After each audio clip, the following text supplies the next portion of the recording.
A filmmaker and nonprofit founder who helps women recovering from trauma achieve financial independence. Debbie Isaacs is our guest this week on Nevada Week in Person.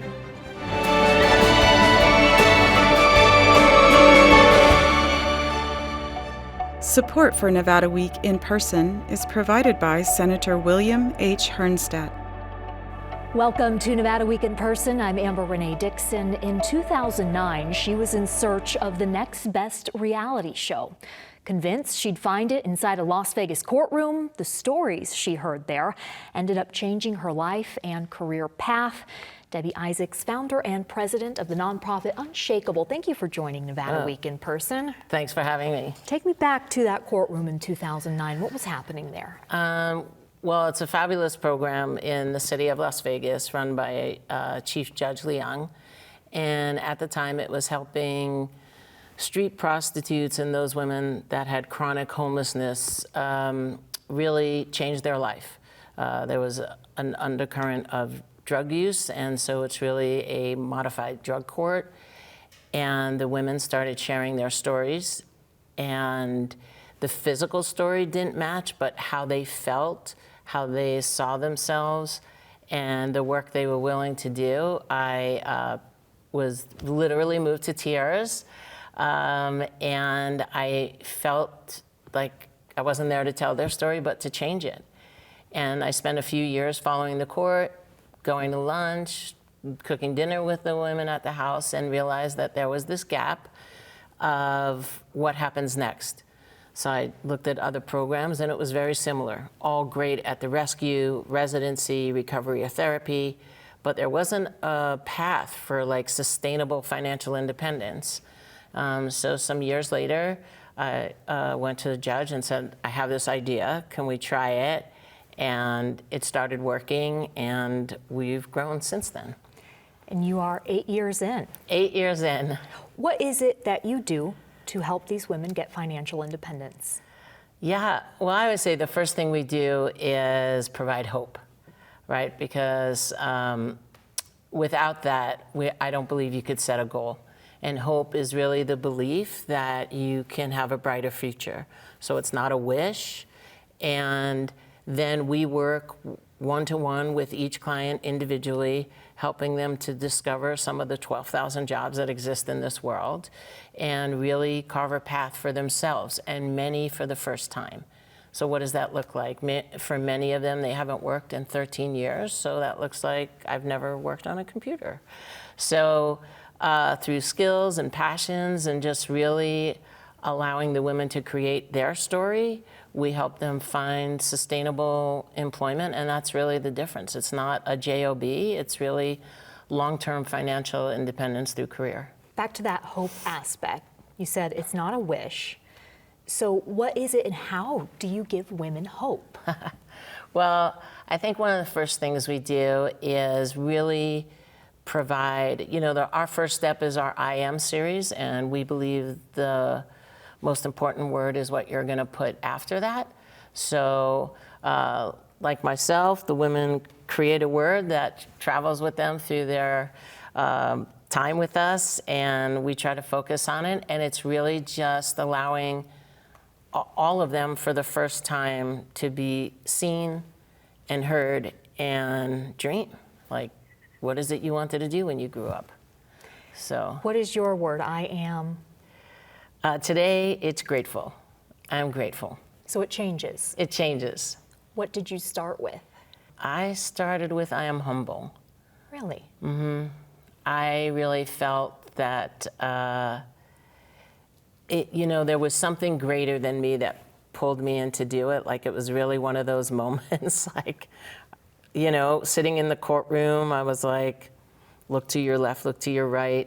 The woman sitting next to me was about my age. And, she had shared a story how she had gotten dressed, she had picked out her outfit for herself that day. And in some level, I understood that. Like, what made her comfortable? What did she feel like wearing without somebody else, like, forming an opinion? And I was like, gosh, I've had that moment, even this morning. Like, is this going to make me look heavy? Is this going to make me look too this, too that? And I think, women are our own worst critics, and I think just that feeling of I need to do something didn't leave me. And you said that you identified with these women in their struggle to get confidence. What led you, do you think, to perhaps losing your confidence? Is that something you've always struggled with? Is that just pervasive among women? Yes, and yes. I think I had, I had lost the job that I thought I had always wanted, and in the end, I realized that it wasn't so great. And what was that job? I was working for a huge trade show company at the time, and I think now I look back and think it was a compliment, but they were like, "You're a round peg trying to fit in a square hole," and we don't want clients that only want to work with you. We want clients that want to know the company and then you, so you're not really seen, and it could be somebody else. And I was like, well, who doesn't want to be seen?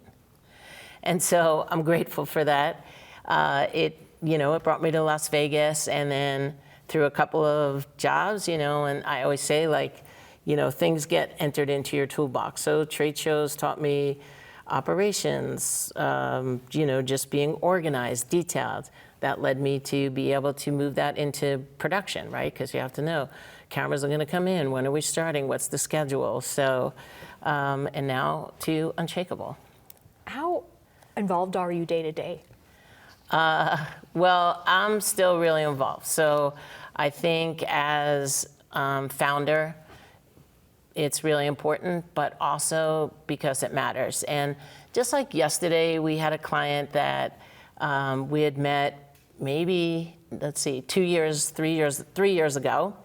And she was all set, enrolled in the Army. That was her wish. We helped her accomplish all that. And then just through being a single mom, some of that changed. And she came to see us yesterday and was like, I know what I want to do.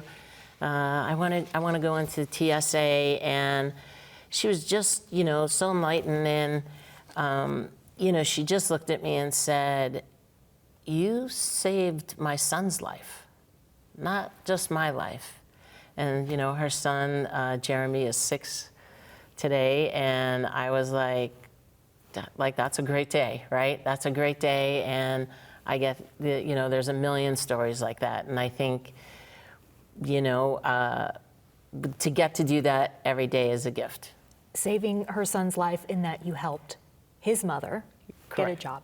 Yeah. Not a job. A career. Potentially a career. And that is an important aspect. You said 2 to 3 years ago you met her. This program, you have a commitment of how many years?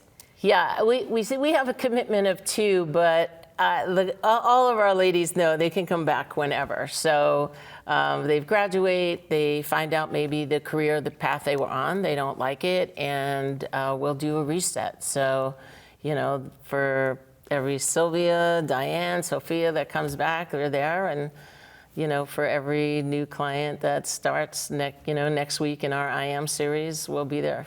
You have described this task of getting these women careers and financial independence as daunting at times. Why is that? I think what people don't realize is that if you haven't worked in 13 years, there's not only some physical barriers, right? You might not know how to set up your Outlook or even understand what that is or what it is to call out sick, but there's also the emotional barrier of fear or lack of confidence, or I don't know what to do or who to call if something goes wrong at work. So we not only help them start their employment, we support them while they're employed. And from the employer's perspective, how are you convincing people, hey, you should give these women a chance? Well, I think I'm a good salesperson, but I think the truth is that we are who we say we are, right? Like we're there, we check in with the HR team regularly. How are they doing? Are they showing up on time? And we check in with our clients. And I would say, I was fortunate to have a very good career as a video producer here in this town, and I think a lot of people and relationships trust me for that. Let's talk about the film that you are known for? Oh, gosh. Well, why do you Thanks laugh? for that. Why do you laugh? Well, you know, it was a disaster. The Ghosts of Gofield was a disaster. But like the main theme of Unshakeable, your past doesn't define you. We now use it as an excellent fundraiser in October, and we just have a good time with it. What was the film about? The Goldfield Hotel. Okay. And all the rumors about the ghosts that live in there. Why do you say that it was a disaster? Oh, you have to come see the film. You have to come this year and see the film. Are you still working in film and producing? You know, I'm fortunate. I still have a lot of clients that like me to dip my toe in there. And currently, you know, one of the things about Unshakeable and myself is that we're relationship driven, and we collaborate with a lot of groups. And this year, myself and the team over at Shine a Light and Wings and Crossroads are working on a documentary about the homelessness problem here in Nevada. Have you found anything that surprised you so far? Well, I don't want to reveal that. You have to watch the movie. Okay, we will have you back on. I want to go back to that aspect of confidence. How were you able to regain confidence? You know, I think honestly, for me, it's a daily struggle. Sometimes hourly. You know, I am a person of faith in my personal life, and I think my relationship with God helps me in the morning to just focus and remember, like, it's not about me, right? And I think when you're purpose-driven like that, when you know it's not about you, it's about Sylvia or Diane or Sophia or whoever we can help, then I can get out of my own way and allow the work I'm supposed to do to happen. What kind of conversations are you having with God? You know, just to literally work through me, like, you know, like make sure we don't step over someone that we're really supposed to help, and to really just, you know, help our clients succeed as well. Off camera, we had talked about when someone meets another person, there is a 7-second time frame of that person developing an opinion of you. And this is something that you teach the women that you serve. What do you teach them to do in those 7 seconds? Yeah, well, it's a conversation about interviews, right? And that the minute you walk in the door, really before you might meet your hiring manager, how you said you were here, you know, were you polite, were you chewing gum, were you on the phone? So, you know, we want them to walk in with as much confidence as possible. We do a lot of mock interviews to prepare them for that. Do you have a success story you'd like to share? Just yesterday, I think that's a success story. You know, it's a funny story because the client, Anna, wanted to do something and I said no. Like they were like, oh, just give me some money and I'll figure it out myself. And I'm like, yeah, that's not what we do. And she's like, oh, well, you know, like, what's $2,000? I said, well, a lot of money. And that's not what our program is. And we fought. And I was like, but you can come, we'll still work together. And a few months later, she's like, okay, you were right. I'm really sorry, and I'm ready. And now here we are. You know, she had a career in the military as she wanted. She's in the reserves now, and you know, is interviewing at TSA. So that's pretty good. Debbie Isaacs, thank you so much for joining Nevada Week in Person. Thank you. It was great. Thanks for having us.